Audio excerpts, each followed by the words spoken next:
Well, welcome to Don't Know Much About, where it always starts with a question. Today we're diving into a challenging and maybe even uncomfortable topic. Why have many Jewish advocacy and pro-Israel groups struggled in the realm of the anti-Zionist narrative warfare? Over the next half hour, we'll explore how, starting in the early 2000s, the battlefield shifted. It wasn't just about facts and figures anymore, it became a war of narratives. And unfortunately, many pro-Israel or Hasbara groups misidentified this as a mere misinformation problem, when in fact it was a disinformation war. Now, what's the difference? Well, misinformation is often just incorrect or misleading information that's spread without necessarily having harmful intent. Disinformation, on the other hand, is a deliberate strategy meant to disorient people so they can't tell what's true. It's about creating so much confusion that reality itself feels totally unstable. Now, let's talk about the idea of inward Jewish advocacy. If we analyze the pro-Israel or Hasbara strategies over the past couple of decades, we notice, or at least I have noticed, that much of it has been inward focused. Put differently, by misidentifying the nature of this battlefield as one of having wrong facts or not having enough knowledge, we've been perpetuating our own trial by turning our pockets inside out.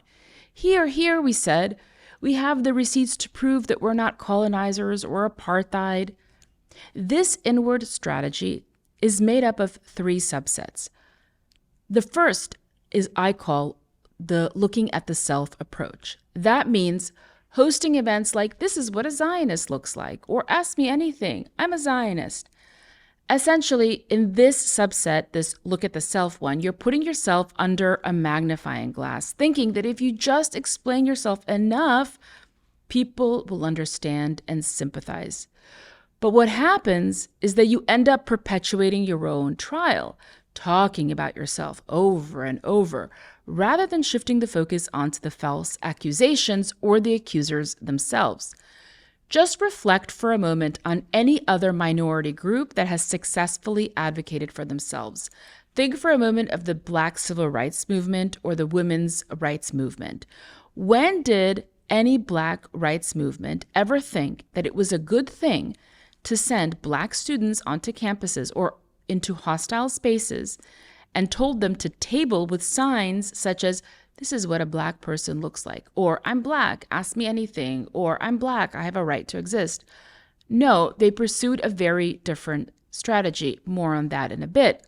Now, let's take a look at the second subset of this inward strategy mode, and this one I call the innovation nation approach.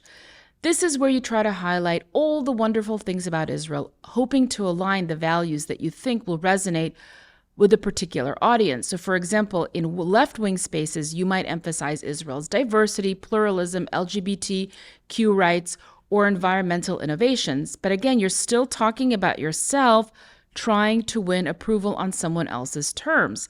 And on the conservative or in the right-wing spaces, this is also done by saying things like Israel represents the West.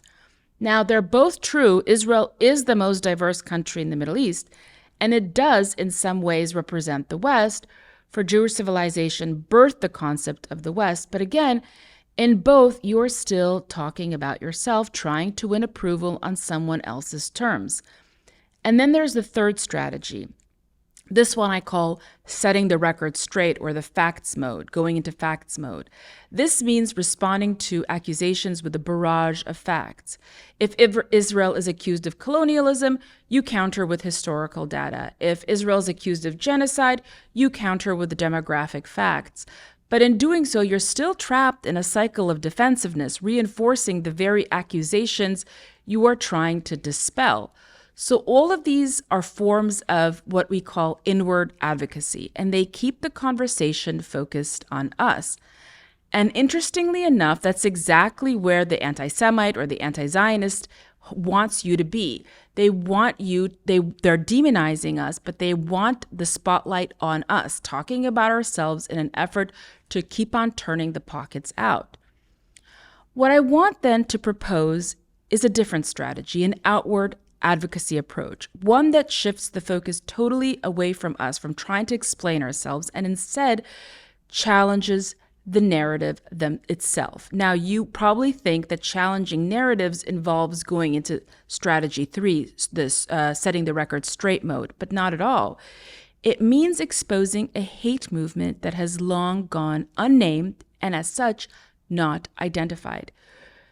In sum, I really believe that we've done a poor job at exposing, and note, I didn't say explaining, the structures of anti-Semitism and anti-Zionism.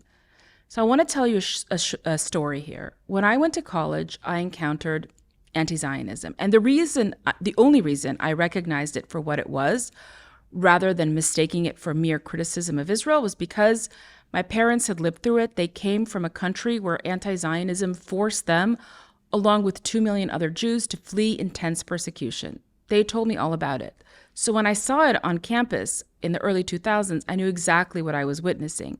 Now, I went to Hillel on campus. I approached Jewish professors, and they told me it's just not anti-Zionism. Naya, it's not anti-Zionism. I was confused.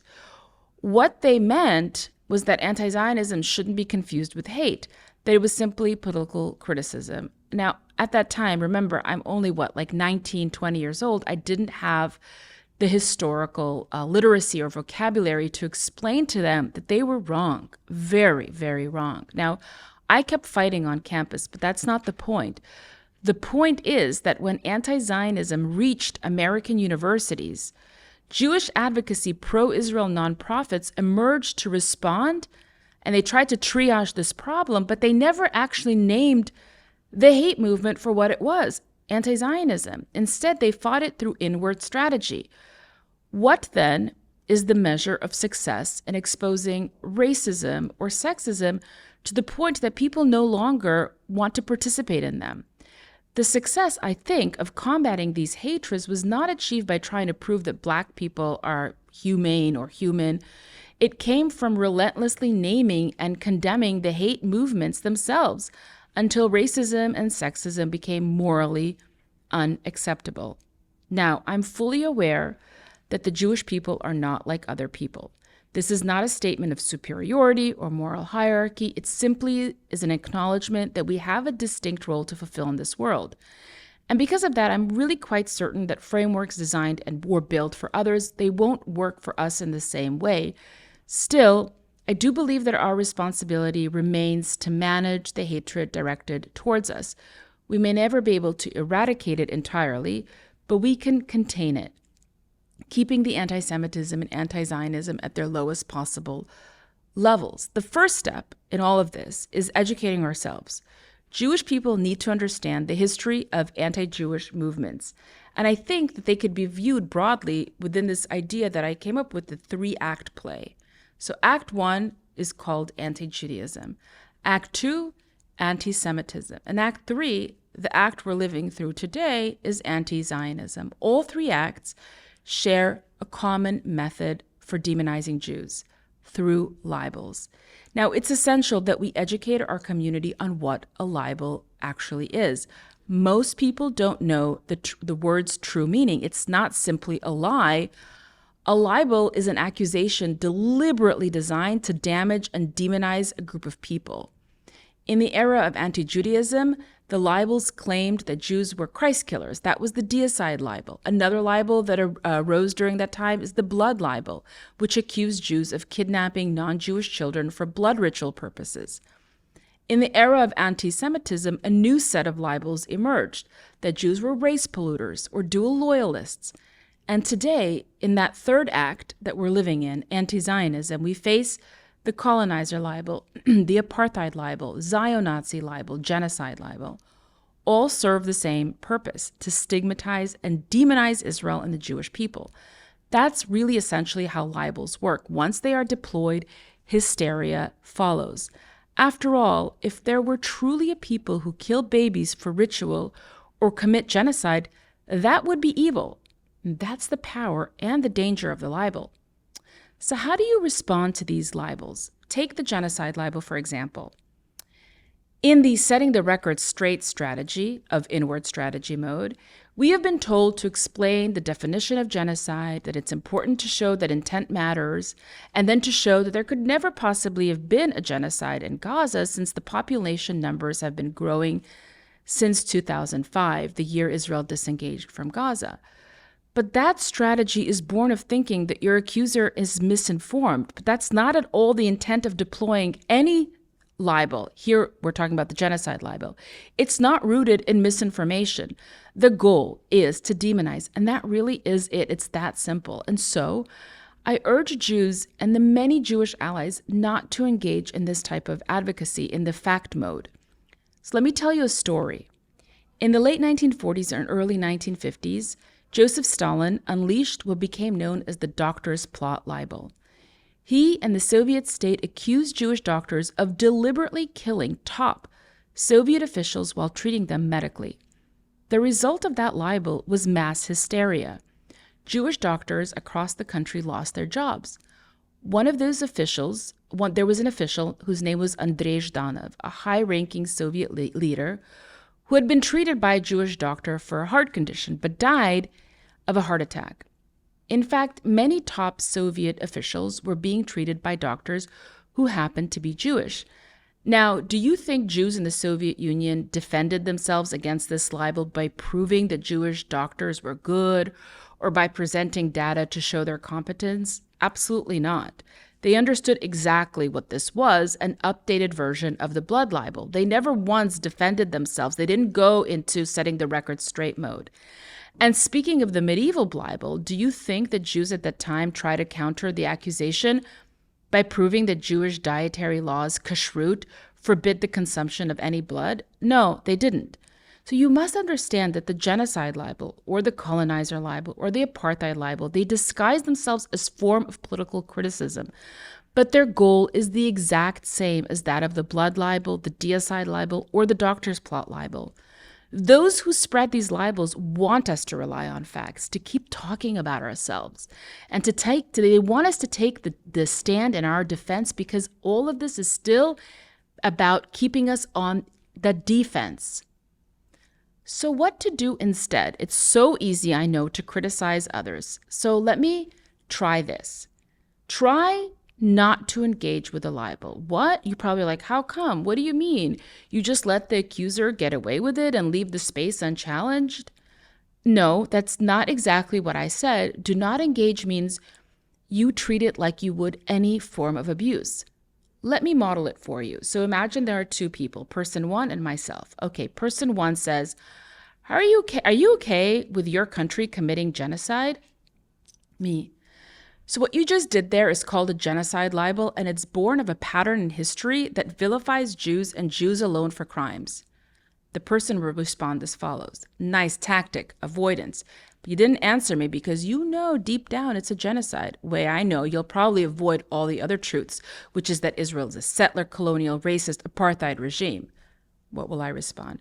Okay, so what you did right now, it's called libel vomit. You just threw out all the libels all at once in order to stigmatize me and the Jews, and you know what? Ain't gonna happen. The person's gonna respond, but you're avoiding the truth.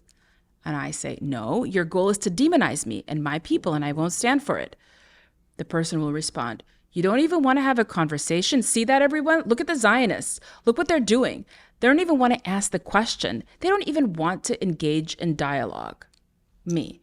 Please do not frame this as a dialogue. There is no dialogue to be had after being labeled a genocider, apartheid, racist, colonial regime. No. The next step in this supposed conversation is to agree that a state, country, or entity that is truly all of those terrible things shouldn't have the right to exist. You're framing this as a conversation in order to get away with the abuse, and you know what? I'm not standing for it. Person one, are you a Zionist? My response, I don't think you're aware that you're engaging in harassment right now. That very question, are you a Zionist, is born of a deep pattern in history that demands Jews to show up as good kinds of Jews versus bad kinds of Jews. This question is meant to divide between good and bad Jews, and I'm not participating in it. All right, so let's step outside of this moment between myself and this person and analyze what I'm doing here. Notice I never once explained the definition of genocide, nor did I proudly respond to the question, are you a Zionist? Yes, I am a Zionist. Do you have a problem with that? All I did was deflect back to my interlocutor that I'm not participating in dialogue, this type of dialogue. I drew boundaries. Notice also that in this back and forth with the interlocutor, she dropped the libels and went on to asking me if I'm a Zionist. I explained that this type of question is itself a form of abuse. I never once defended myself by giving definitions of genocide or definitions of Zionism. Now, I did not make this episode up. It really occurred a few days ago with someone on a social media platform, and it actually ended really quickly because the person really wanted me to go into the defense mode. They really wanted me to self-analyze and give her definitions, and I'm not going to participate. That's kind of what I'm saying. So as I wrap up today, consider this. There's a reason the ceasefire crowd right now is silent, and a reason why so many are confused. They're confused because they took this movement at its word. We demand ceasefire, but within the language of the anti-Zionist movement, ceasefire, it doesn't mean a temporary or permanent agreement between opposing sides in a conflict to stop fighting. No. Within the vocabulary of the anti-Zionists, ceasefire, genocide, apartheid, they mean Israel must cease to exist.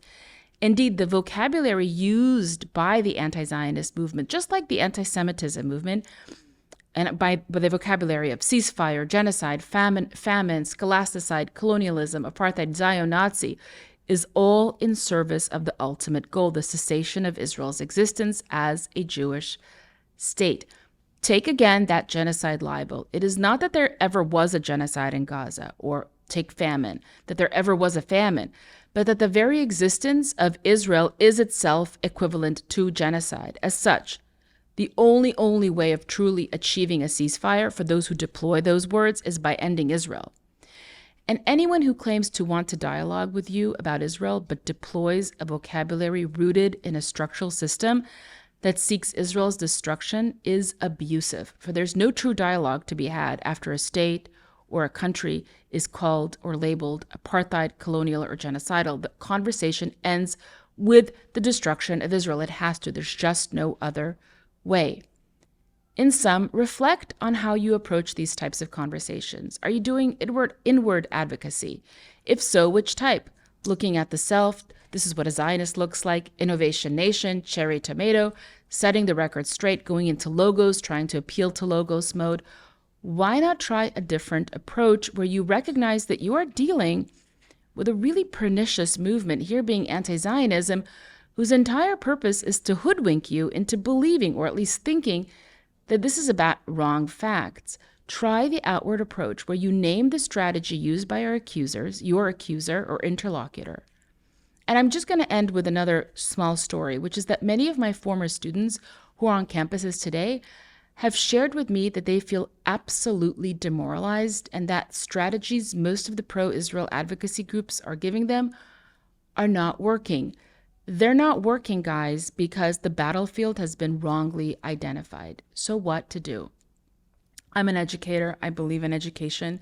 Learn the history of anti-Jewish movements, get acquainted with the history of anti-Jewish libels, and most important, call people out on it when they deploy them. See what happens. Thanks for joining me on Don't Know Much About. Stay tuned for new episodes dropping soon. Don't know much about history. Yes.